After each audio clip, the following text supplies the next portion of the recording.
Daremos sequência à nossa série de exposições na carta de Paulo aos Efésios. Hoje nós entraremos na segunda metade da carta, o capítulo de número 4. Leremos os primeiros versos apenas os 6 primeiros versos da carta de Paulo aos Efésios, capítulo de número 4.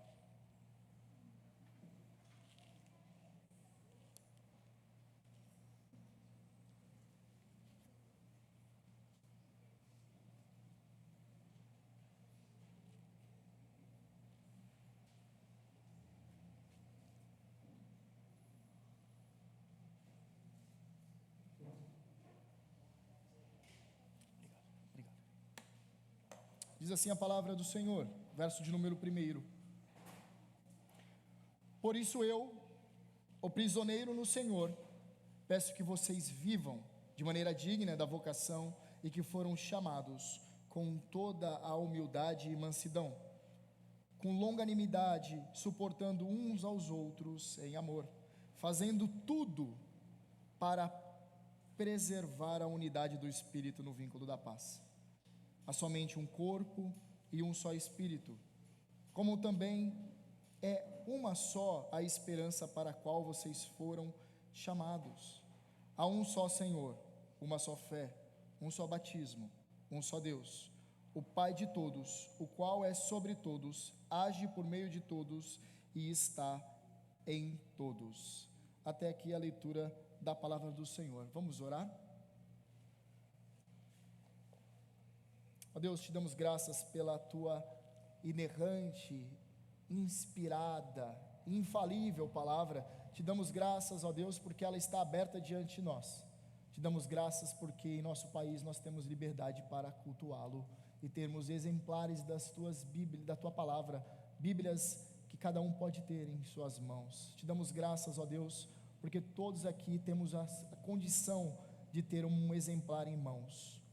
Te pedimos, ó Deus, que o Senhor, neste momento, após a leitura da tua palavra, o Senhor ilumine o nosso entendimento, nos dê clareza sobre o que está escrito, para qual propósito foi escrito, e nos ajude, Deus, a aplicar isso em nossa vida, em nosso coração.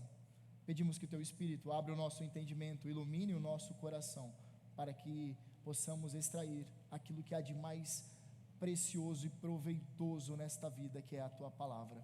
Rogamos que o Senhor nos ajude nesta tarefa, em nome de Cristo oramos, amém. Meus queridos irmãos, é muito interessante o que Paulo está fazendo aqui. Ele apresentou nos 3 primeiros capítulos uma série de doutrinas. Vocês se recordam que nós tratamos sobre muitos assuntos até aqui. Falamos sobre a Trindade, falamos sobre eleição, falamos sobre predestinação, falamos sobre salvo pela graça, não por meio de obras, mas pela graça somente. Nós vimos como é a condição do homem sem Cristo. Ou seja, Paulo tratou na primeira metade da carta doutrinas aplicadas e muito vívidas para nós. Nós aprendemos muitas doutrinas nos 3 primeiros capítulos, mas agora Paulo ele vai começar a aplicar estas doutrinas. É como se fosse uma dobradiça da carta, é como ele estivesse virando agora a página. Agora que vocês viram todas essas maravilhosas doutrinas, agora vocês precisam agir conforme a compreensão que tiveram nos 3 primeiros capítulos. E Paulo agora ele vai falar, já que vocês creem desta forma, vocês precisam proceder da mesma forma, coerente às verdades apresentadas. Por isso, ele inicia o verso 1 dizendo, por isso o quê? Por isso, tudo que foi apresentado, agora vivam de modo digno por aquilo que vocês foram chamados. E isso é extremamente importante. Paulo falou nos últimos capítulos, ou no capítulo 2 em específico, 3, que não há mais divisão no povo de Deus. Agora é um só povo, não mais divisão entre judeus e gentios, mas um só povo, a qual ele comparou a um edifício espiritual, que cresce para a glória de Deus. E isso é exemplificado por meio da igreja local, por meio da igreja visível. Paulo apresenta isso de forma clara. Porém, uma desunião da igreja seria uma tragédia para os efésios, assim como para qualquer igreja local, a desunião é uma tragédia, é uma desgraça. E isso é o que Paulo vai nos mostrar aqui, como nós devemos observar o que é relevante para a nossa unidade. Isso, esse ensino aqui, meus irmãos, é extremamente importante para um período onde nós vivemos, igrejas sendo divididas por meio de panelinhas, por meio de grupinhos. Mas é interessante, pois isso não é característica de nossos tempos, isso sempre existiu, porque a igreja é formada por pecadores, e muitos pecadores rebeldes. Então, de fato, há panelinhas, grupinhos, fofocas, maledicências, falsos mestres que se infiltram no povo de Deus, há falsos crentes, e eles vêm aos montes, e vêm para destruir a unidade da igreja. Há também a falta de uniformidade doutrinária nas igrejas, muitas igrejas sendo fragmentadas, porque não há uma só confissão, um só credo, e assim surgem as muitas denominações, disputas por poder, por liderança, preferências acima das escrituras. É isso que traz confusão, isso que traz divisão no meio do povo de Deus, e isso sempre existiu, pois, como eu acabei de falar, a igreja é formada por pecadores, regenerados, mas ainda assim pecadores. Por isso Paulo vai nos ensinar esse tema aqui tão precioso: como preservar a unidade da igreja, como preservar a unidade da igreja. E é interessante porque Paulo ele não vai utilizar o termo como fazer a unidade, mas como preservar, porque nisso não somos nós que fazemos, nós não nos tornamos unidos. Quem fez isso foi Cristo, pois ele quebrou o muro de separação. Então nós precisamos apenas preservar a unidade, não criar a unidade, mas preservar a unidade. Vejamos o que diz a palavra do Senhor. Veja o que diz o verso 1: por isso eu, Paulo, prisioneiro no Senhor. E lembra muito o que Paulo falou lá no verso 1 do capítulo 3, ele disse que ele é prisioneiro do Senhor, porque de fato ele estava preso, e ele era um prisioneiro de Roma, mas ele não disse que ele é prisioneiro de César, ele não disse que é prisioneiro de Roma, mas ele disse que é prisioneiro do Senhor.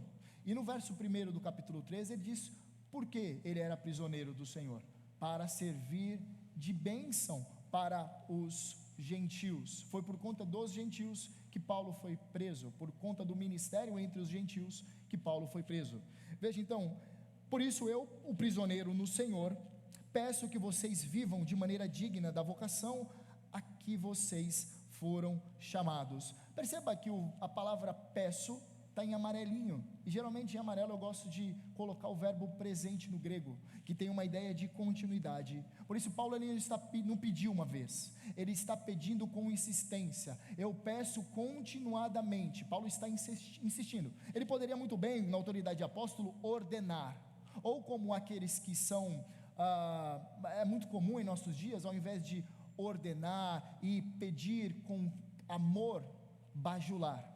Paulo não age nem com uma ordem, pois ele poderia assim fazer, e nem por meio da bajulação, que é comum. Talvez na sua empresa tenha bajuladores que você conheça, bajuladores de chefes, de patrões, de encarregados, talvez você conheça algum, mas Paulo não age dessa forma, ele não bajula os efésios, e ele também não fala, façam dessa forma. Ele diz, eu peço, mas eu peço com insistência, que o quê? Que vocês vivam. A palavra viver aqui pode ser traduzida também por andar, significa a forma como nós conduzimos a nossa vida. Mas essa característica dessa palavra vivam tem uma ideia de viver de uma vez por todas e de forma ativa, de forma consciente, de forma participativa. Vivam de maneira digna da vocação que vocês foram chamados. Ora, uma vez que vocês foram chamados pelo próprio Deus, é esperado que vocês tenham um comportamento, e esse comportamento, ele diz, o modo digno, o comportamento esperado daqueles que são salvos, daqueles que são chamados, daqueles que foram vocacionados. É interessante que na nossa tradução está de maneira digna da vocação a que vocês foram chamados, mas a palavra vocação e chamados é a mesma palavra, porém uma está no substantivo e outra no verbo.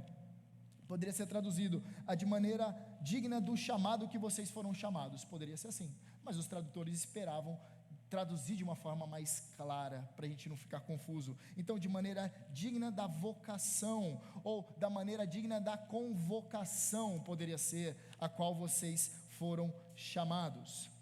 E esses chamados aqui é os chamados que acontecem de uma vez por todas. Mais uma palavrinha que coloca em xeque-mate a ideia de que a salvação, ela pode ser perdida. A salvação não pode ser perdida. Uma vez que vocês foram chamados definitivamente. Vocês foram alcançados pela graça de maneira definitiva. E isso por si, a gramática grega, ela apresenta já de maneira irrefutável. Mas veja, meus irmãos, ele diz que nós somos convocados para andar de acordo com o nosso chamado, de acordo com a vocação para a qual fomos chamados. Que tipo de maneira digna, que tipo de comportamento é este que Paulo está dizendo aqui, que é esperado? Verso de número 2, diz assim: com toda a humildade. Ele já começa destacando algumas virtudes, que aqueles que foram chamados, aqueles que são salvos, eles devem proceder. Em primeiro lugar, ele fala com toda a humildade e mansidão. O que é uma pessoa humilde? Tim Keller diz que é a pessoa que não pensa em si mesmo, ela nunca leva em consideração a si mesmo, porque Tim Keller, ele explica muito bem naquele livro O Ego Transformado, e já não é a primeira vez que eu digo isto, que aquela pessoa que diz, eu não ligo para isso, eu sou uma pessoa que não liga para as aparências, eu não ligo para as vestimentas, eu não ligo para riquezas. Esse eu é um grande problema, pois a pessoa precisa falar de si mesmo, e isso não é humildade. Humildade é uma pessoa que esquece de si mesmo. Isso é uma pessoa humilde. Ela não leva em consideração a sua percepção nem sobre si mesmo. Isso é alguém humilde, de acordo com o ensinamento bíblico. Porém, também você pode entender humildade com aquele que tem a perspectiva de que ele é servo de todos. Aí você vê uma pessoa humilde, porque um servo nunca chegaria diante do seu senhor e ficaria falando, eu penso dessa forma, eu visto isso, eu como daquilo. Ele nunca diz sobre si mesmo, mas ele está disponível para servir o seu senhor. E é interessante, se nós tivermos essa perspectiva de servos uns dos outros, nós nos preocuparemos mais com os outros do que conosco. Isso é ser humilde, e é isso que Paulo espera dos efésios, que eles tenham toda a humildade, eles sejam plenamente humildes, plenamente abnegados, mas não somente humildes, mas também mansos, que eles sejam mansos. Veja, com toda a humildade e mansidão. O que seria mansidão? É alguém que tem força, mas não usa a força. É alguém que é maduro na fé, seja moralmente ou espiritualmente, ou os dois, de melhor preferência. Mas essa pessoa, ela não se arroga, ela não é uma pessoa mandona, ela não é uma pessoa indelicada. É isso que é uma pessoa mansa. Ela tem a força, ela tem a autoridade, mas ela não a utiliza. Ela é uma pessoa mansa. E igual, estou pensando aqui em uma ilustração, igual um leão que decide não utilizar a sua força para alcançar a sua presa. Está entendendo? Uma pessoa que tem poder, mas não faz. Ela recua suas garras, ela não mostra suas garras. Assim é uma pessoa mansa. Mas ele diz uma outra virtude, com toda a humildade e mansidão e com toda longanimidade, que está falando daquela pessoa que é uma pessoa paciente. Poderia ser traduzido como uma pessoa paciente. Uma pessoa paciente, ela é ferida, mas ela não se queixa, ela suporta. Você conhece uma pessoa assim que suporta insultos? Esta é uma pessoa que se encaixa nessa característica de longanimidade. É uma pessoa longânima, é uma pessoa que tem longanimidade, que é paciente. Mas ele diz mais uma outra aqui, suportando uns aos outros em amor. E o suportando aqui é uma característica constante, é uma pessoa que sempre está suportando. Ela nunca cessa de suportar o outro em amor. E essa ideia aqui de suportar é de não revidar o insulto e não se tornar amargo por conta do insulto. Então veja, meus irmãos, Paulo ele está dando algumas características de pessoas que elas fazem de tudo para preservar a unidade da igreja. Então elas são humildes, elas são mansas, elas são pacientes e elas suportam as outras pessoas em amor. Ela se sacrifica pelo bem do outro. Isso aqui é uma característica encontrada no nosso Salvador. Jesus Cristo, ele tinha essas características. E viver de maneira digna, como ele coloca aqui, veja, fazendo de tudo para preservar a unidade no espírito do vínculo da paz, são características de pessoas que imitam a Cristo, que seguem verdadeiramente o Senhor, pessoas que preservam a unidade. Viver de maneira digna, portanto, é viver como Jesus. Aqueles que vivem como Jesus, a gente pode dizer, estão fazendo de tudo para preservar a unidade do Espírito no vínculo da paz. Portanto, nós temos a nossa primeira lição. Aliás, esse texto só tem duas grandes lições, e eu pretendo expor somente elas. Em primeiro lugar, Paulo está dizendo: viva uma conduta semelhante à de Cristo. Aí você pode perguntar: bom, como preservar a unidade da igreja? Em primeiro lugar, viva uma conduta semelhante à de Cristo. Certamente, se você imitar Cristo na sua igreja, a sua igreja não vai rachar. A sua igreja, ela vai se manter unida no vínculo do Espírito. E é isso que nós queremos. Nossa unidade depende de que cada pessoa entenda a sua responsabilidade no corpo e compartilhe da conduta de Cristo no seu modo de viver. E nós podemos olhar para o Senhor Jesus e ver essas características. Por exemplo, Jesus era humilde. Sim, ele assumiu forma de servo. Diz lá em Filipenses, capítulo de número 2, nós lemos assim: tem entre vocês, no verso de número 5, o mesmo modo de pensar de Cristo Jesus, que mesmo existindo em forma de Deus, não considerou ser igual a Deus ou algo que deveria ser retido a qualquer custo. Pelo contrário, ele se esvaziou, assumindo a forma de servo, tornando-se semelhante aos seres humanos e reconhecido em figura humana. Jesus Cristo, ele era humilde, ele é e continua sendo humilde, e é esperado de que aqueles que foram salvos por ele sejam também imitadores do nosso Senhor. Jesus era manso, podemos ver claramente lá em Mateus capítulo de número 11, verso 28 ao 30, ele diz: venham a mim, vocês que estão cansados e sobrecarregados, e eu os aliviarei. Tomem sobre vocês o meu jugo e aprendam de mim, porque eu sou manso e humilde de coração. Há um livro de Don Ortlund que fala sobre manso e humilde, é o tema do livro, manso e humilde. E Ortlund mostra que quando Jesus faz esta afirmação, ele está mostrando o que há de mais essencial em seu ser.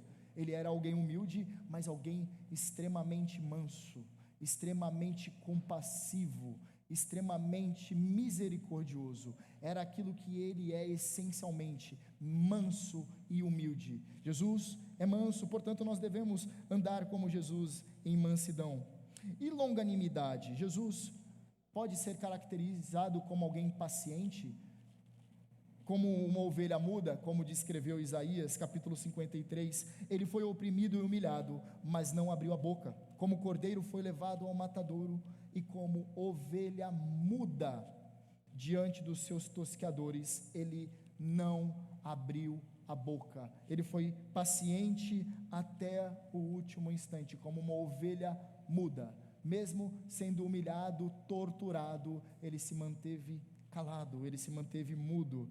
Ele sim é o nosso exemplo supremo de alguém paciente, e nós devemos olhar para Jesus para querermos viver uma vida que se compare em sua obediência, virtudes que apontem para Ele. E por fim, Jesus suportava os outros em amor, com certeza, Ele se entregou por nós em amor. Efésios capítulo 5, Paulo escreve nesta mesma carta, lá no verso de número 2, no verso de número 1 ele diz assim: portanto sejam imitadores de Deus, como filhos amados, e vivam em amor, como também Cristo nos amou e se entregou por nós, como oferta e sacrifício de aroma agradável a Deus. Certamente Jesus, ele suportou o povo dele, ele foi aquele que é o supremo exemplo para nós, de suportar uns aos outros. Então, quando você precisar de algum exemplo supremo para como se portar na igreja do Senhor, olhe para Cristo Jesus e viva imitando o nosso Salvador. Ele sim era humilde, manso, longânimo e suportou uns aos outros. A igreja de Cristo é dele, a igreja é do próprio Cristo, e aqueles que fazem parte da igreja de Cristo precisam seguir o exemplo de Cristo. Para manter a unidade da igreja, você precisa apenas ser cristão. Eu vou repetir, porque parece que Paulo está pedindo algo muito grande para a gente, mas ele não está pedindo, ele está falando somente para que nós vivamos dignos da nossa vocação. Ele está falando, somente sejam cristãos, somente sejam imitadores de Cristo, somente sejam pequenos cristos. Isso não é pedir demais, somente sejam cristãos. E se a gente for crente de verdade, a igreja, ela vai viver em unidade. Que maravilhoso, meus irmãos. Ele não está pedindo algo exuberante, algo que nós não consigamos fazer. Não, ele está somente falando para sermos cristãos. Isso não é pedir demais, isso é extremamente valioso para nós. Mas agora Paulo, ele falou, bom, para a unidade da igreja se manter, vocês precisam viver imitando a Cristo, seguir a conduta de Cristo, vocês devem andar como Cristo. Porém agora ele vai dizer o fundamento. Ele falou, bom, eu já falei como vocês devem viver na prática, mas essa prática aqui tem uma fundamentação, uma base que vocês têm que se estabelecer, para que vocês consigam andar imitando o Senhor Jesus, em humildade, com paciência, com mansidão, suportando uns aos outros em amor. Tem uma base, e aqui ele vai falar qual é a base. Veja só, verso de número 4, ele começa a estabelecer essa base, e essa base provavelmente, que é uma declaração sobre a Trindade, sobre a doutrina da Trindade, muito possivelmente era um credo antigo. O que significa credo? Não é credo, não quero chegar perto. Credo significa creio em latim. Então era uma declaração de fé dos crentes durante esse período, em Éfeso. Então aqui há uma declaração de fé. Paulo ele vai estabelecer como fundamento do nosso viver em unidade uma doutrina, a doutrina da Trindade. Ele está mostrando para nós que Deus é um, mas Deus é três. E esse um em três, ele vive em perfeita harmonia por todo o tempo, desde a eternidade passada até a eternidade futura. O Deus Trino vive em comunhão perfeita, o Pai com o Filho com o Espírito Santo com o Pai. Eles andam em perfeita harmonia, a unidade dentro da divindade. O Deus Trino, portanto, compactua um amando o outro. Há uma declaração de Agostinho interessante, que ele fala que tudo veio a existir no momento quando o amor do Pai pelo Filho, o Filho pelo Espírito, o Espírito pelo Pai transbordou, e esse amor deu origem a todas as coisas. Obviamente é uma forma poética e retórica de Agostinho falar, mas serve para ilustrar como funciona essa harmonia dentro da Trindade. Três pessoas, um só Deus. Este é o Deus que servimos, o Deus Trino, e é um mistério.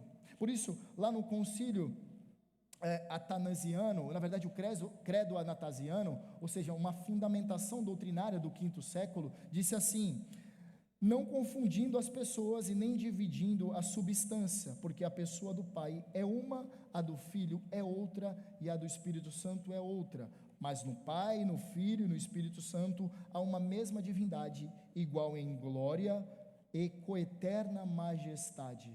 Ou seja, são consubstanciais e coeternos.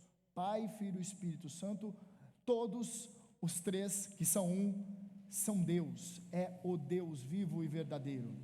E o mistério da Trindade é extremamente robusto, por isso, em alguns momentos, nós não conseguimos compreender plenamente. Como assim? Um mais um não é três, é um?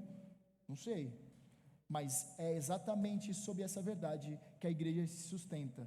Deus Pai, Deus Filho e Deus Espírito Santo é um Deus.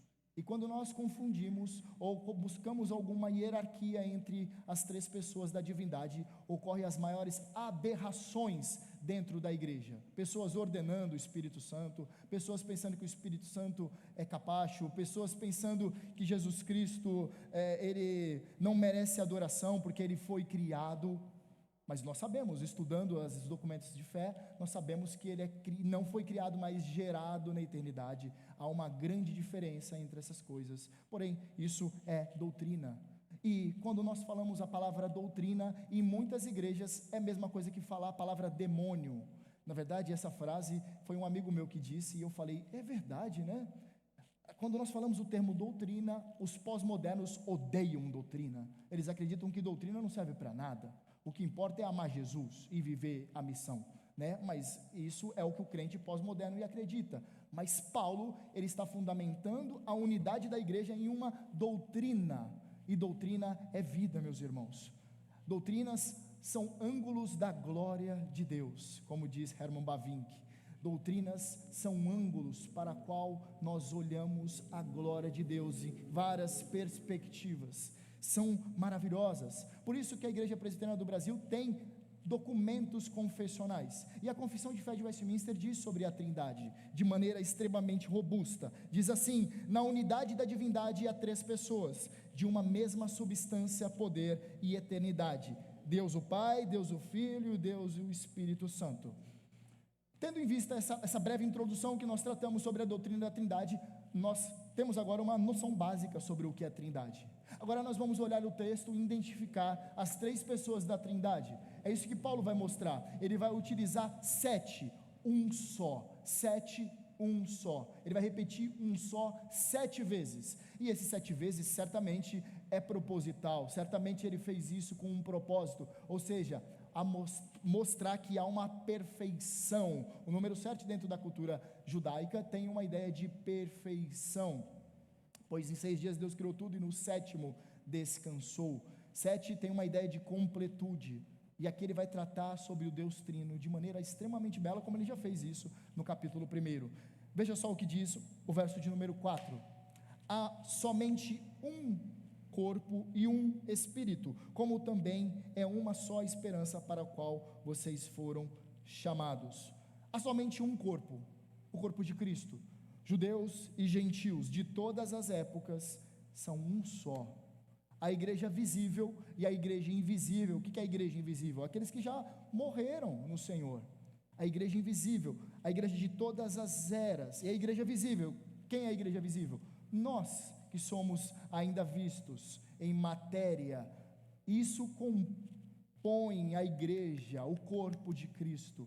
Há um só corpo. E ele diz, e um só Espírito. E perceba que o Espírito está em letra maiúscula. Isso significa que ele está apontando para a terceira pessoa da Trindade. Ele está falando sobre o Deus e Espírito Santo. Um só corpo reconciliado em Cristo tem acesso a Deus por meio de um só Espírito. É o Espírito que nos conduz em adoração a Deus. É o Espírito que nos santifica. Ele é o consolador, ele é o advogado, ele é o nosso ajudador. Antes que Cristo venha, nós estamos vivendo na era do Espírito Santo. O Espírito Santo que tem sustentado a sua igreja em todas essas épocas.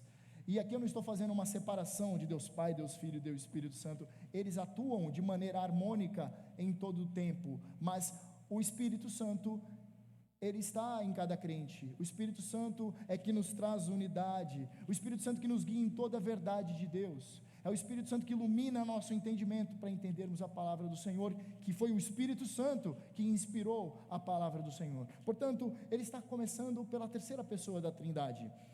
E ele conclui assim: como também é uma só esperança para a qual vocês foram chamados. Que esperança é essa para a qual vocês foram chamados? E os chamados é de uma vez por todas.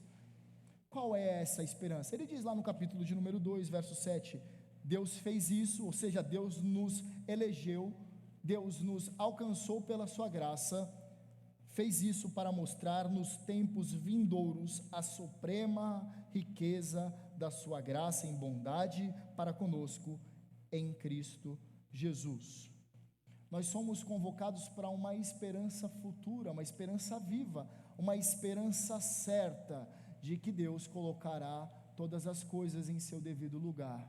Cristo, quando retornar em poder e glória, ele estabelecerá de uma vez por todas o reino de Deus neste lugar. E aqui será o novo céu e a nova terra, um local totalmente restaurado, sem que haja a presença do pecado, sem que haja nenhum demônio para te tentar, onde que não haja tentações, onde que não haja pecados. Que lugar maravilhoso será! Mas é melhor ainda, porque Ele mesmo estará conosco, Ele estará conosco para todo sempre. Isso é maravilhoso. Nós poderemos olhar para Ele como de fato Ele é, e prestar adoração ininterrupta a Ele, que é digno. Ou seja, Ele fez tudo isso para mostrar nos tempos vindouros a suprema riqueza da sua graça. Ele criou todas as coisas para mostrar a riqueza da sua suprema graça, para receber toda a adoração que é devida dos seus filhos. Mas Paulo, ele continua, agora ele vai falar sobre o Deus Filho. Ele diz: há um só Senhor, e Senhor aqui é a palavra Kyrios. A palavra Kyrios no grego significa o soberano, e quando nós lemos em muitos momentos as escrituras do Novo Testamento, nós lemos o Senhor Jesus Cristo, o soberano Jesus Messias, aquele que é o soberano sobre todas as coisas. Aqui ele está falando sobre Jesus, a segunda pessoa da Trindade. Em Cristo nós temos redenção, como nós lemos no capítulo 1, verso de número 7. Em Cristo nós temos esperança, como nós lemos no capítulo 1, verso 12. E Cristo é o cabeça de toda a igreja, Ele é o cabeça do corpo. Ele é o cabeça e Ele é a cabeça do corpo. São duas coisas diferentes. Ele diz que há um só Senhor, e ele está apontando para Jesus. Mas ele diz mais: e uma só fé. E essa fé aqui é interessante, porque ele está falando a fé que nós manifestamos individualmente. Cada crente manifesta a sua fé, a sua confiança na obra redentiva de Cristo. Então perceba, ele falou primeiramente do Espírito, agora ele está falando de Cristo. Por isso ele fala uma só fé, e essa fé é qual que nós manifestamos individualmente ao depositarmos a nossa confiança em Cristo. E agora ele diz um só batismo. E aqui, meus irmãos, há várias interpretações. O que é esse um só batismo? É o batismo com água?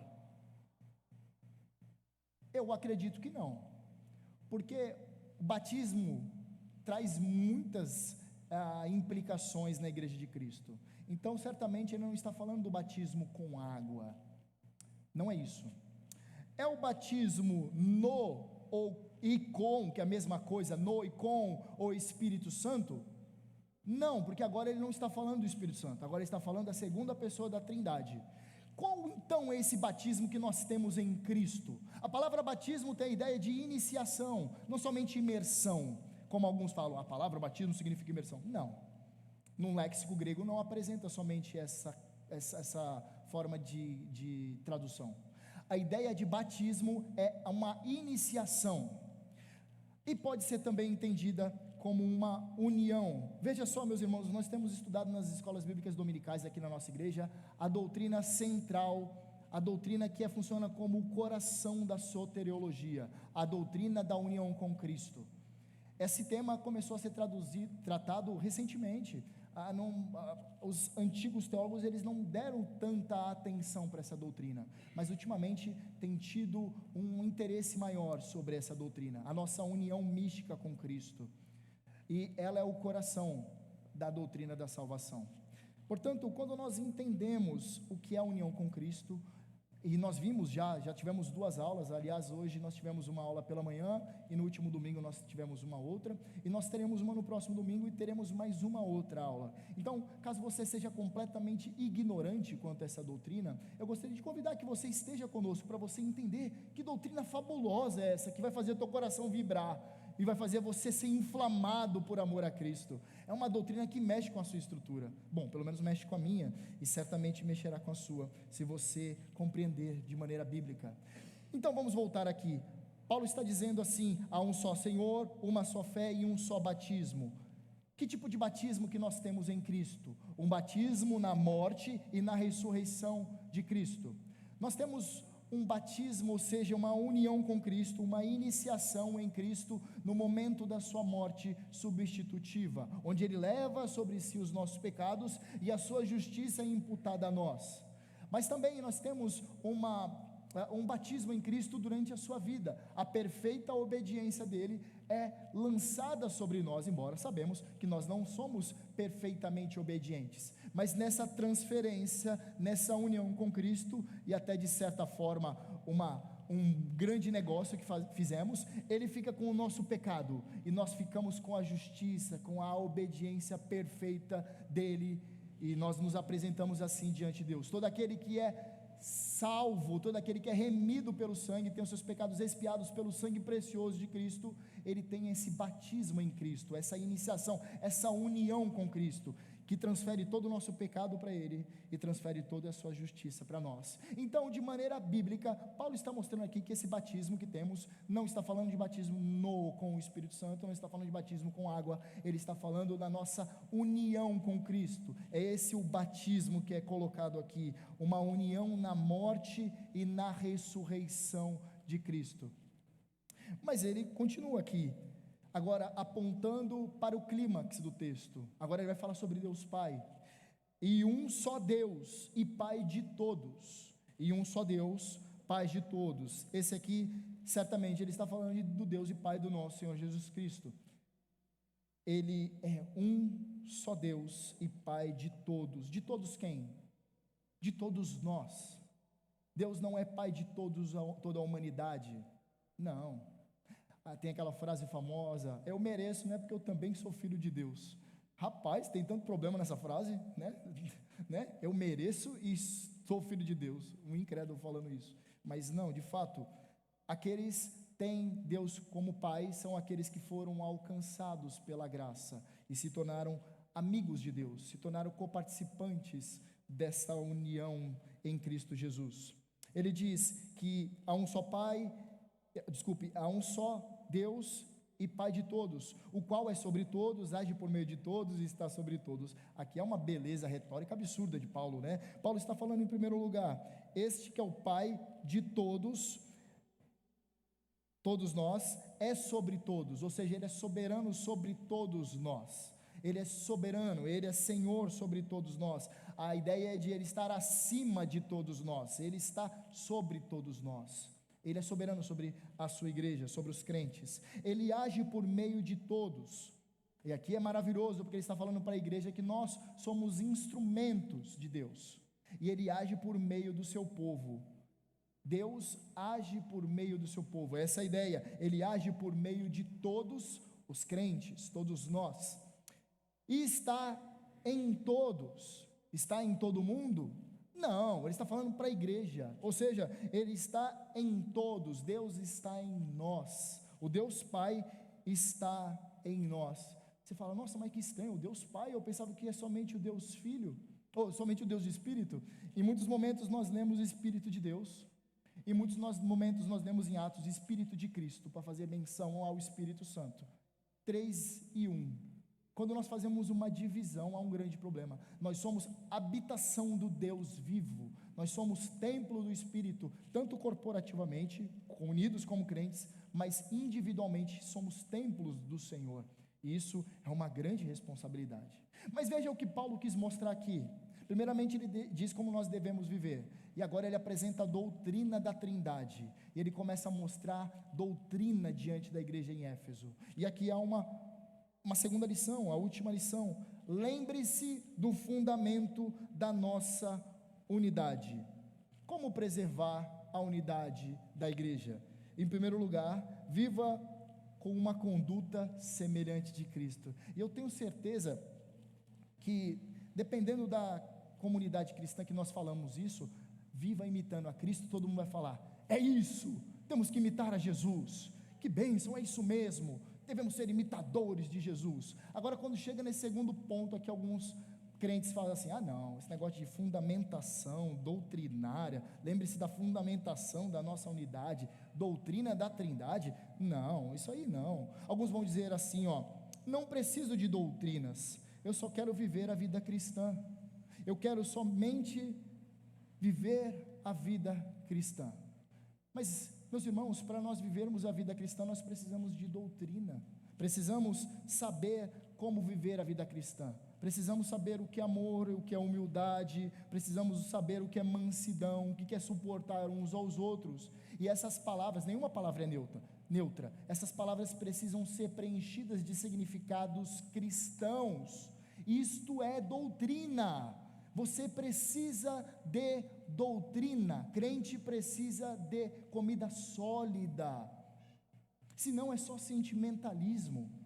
E nós vemos estádios lotados de pessoas ímpias que cantam e louvam a Deus, mas são ímpios em seu comportamento e tropeçam dia após dia nas mesmas coisas, mas elas cantam belamente e elas se emocionam diante das músicas.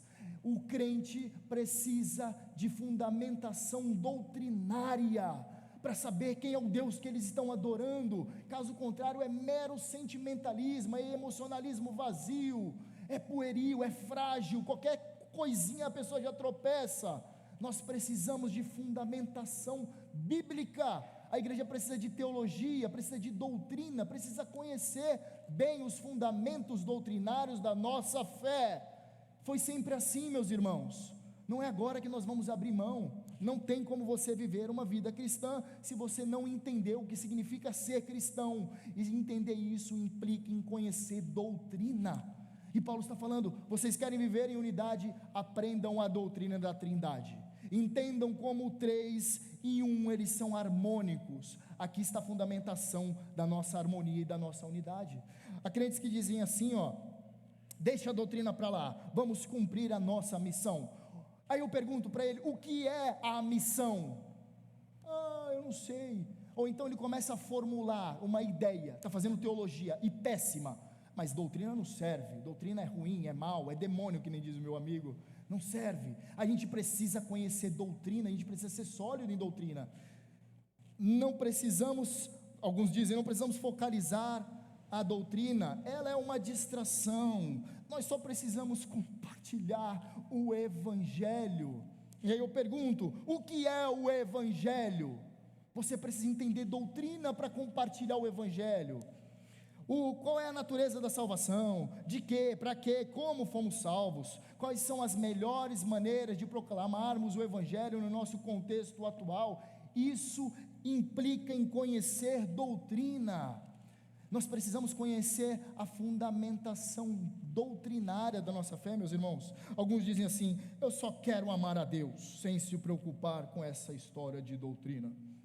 Doutrinas nos ajudam a compreender melhor Deus, e nós amamos mais aquilo que nós conhecemos mais. Nós precisamos conhecer mais a Deus, e isso implica em conhecer doutrina, sim, senão você vai amar um Deus que você fez conforme a sua imagem e conforme a sua semelhança pecaminosa. Nós precisamos de doutrina. Alguns dizem: eu só quero ser como Jesus para as outras pessoas. Que lindo! Você quer ser como Jesus? Quem Jesus que tipo de Jesus você quer ser? Um Jesus que você inventou? Um Jesus que é apenas um mestre moral, um revolucionário, um profeta que alimentou 5.000 pessoas no deserto, um justiceiro social que você inventou? Que tipo de Jesus você quer imitar?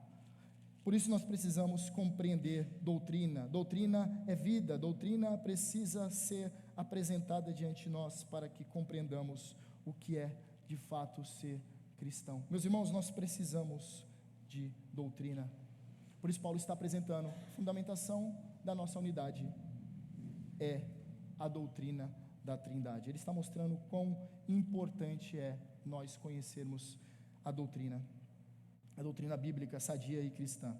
Por fim, meus irmãos, nós precisamos, para preservar a unidade da igreja, a unidade do corpo de Cristo, precisamos de uma prática coerente com o nosso chamado, ou seja, vivendo como Jesus, mas também nós precisamos de uma fundamentação doutrinária, precisamos conhecer doutrina. Então, relembrando somente os 2 tópicos: como preservar a unidade da igreja? Em primeiro lugar, viva com uma conduta semelhante à de Cristo. Certamente a igreja não rachará se você agir como Jesus. E por fim, lembre-se do fundamento da nossa unidade. Eu vou fazer algumas perguntas para você. Você vive como Jesus? Você é alguém manso, humilde, paciente e amoroso? Então essa mensagem é para você, casa muito bem com você. Você é alguém que as pessoas podem ver mansidão e humildade, uma pessoa que é paciente e amorosa, então você está caminhando bem. Louvado seja Deus por isso, o Espírito Santo tem te ajudado nisso, louvado seja Deus. E o segundo tópico, você tem buscado conhecer mais da palavra do Senhor? Se alguém chegar diante de ti e perguntar, me explique em poucas palavras a doutrina da eleição, você saberia responder? A doutrina da eleição? Eu acho, não. Está escrito, a gente começa. Está escrito, e a gente começa a falar o que está escrito. O eu acho, todo mundo acha. Agora, o está escrito implica que você se dedique a conhecer doutrinas. Você saberia explicar a doutrina da justificação?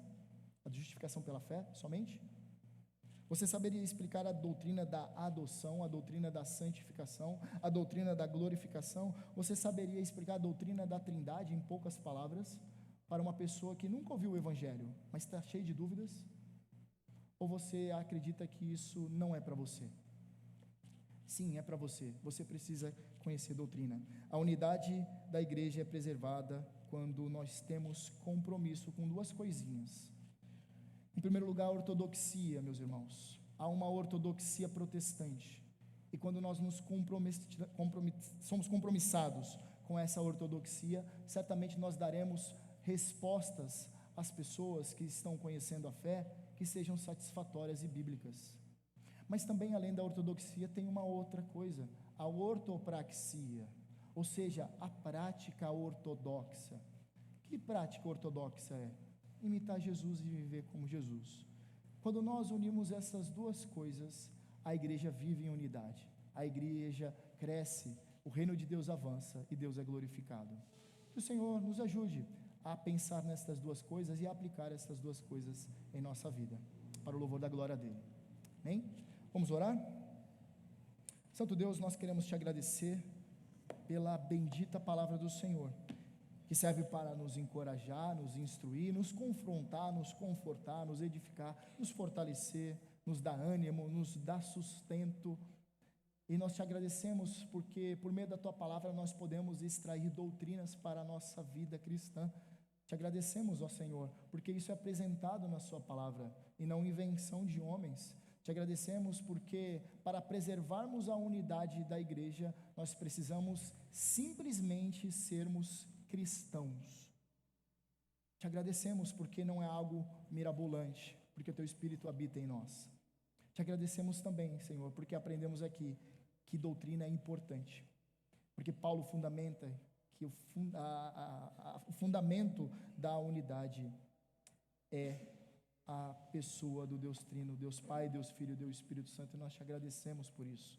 Rogamos que o Senhor aplique essas verdades em nosso coração, e quando em algum momento percebermos que está tendo divisão em nosso meio, e está tendo inveja, está tendo facções, nós nos lembremos da tua palavra, que diz que nós devemos agir diante dessa situação como Jesus, e nós devemos nos voltar para as Escrituras e entender as doutrinas bíblicas que sustentam a nossa fé.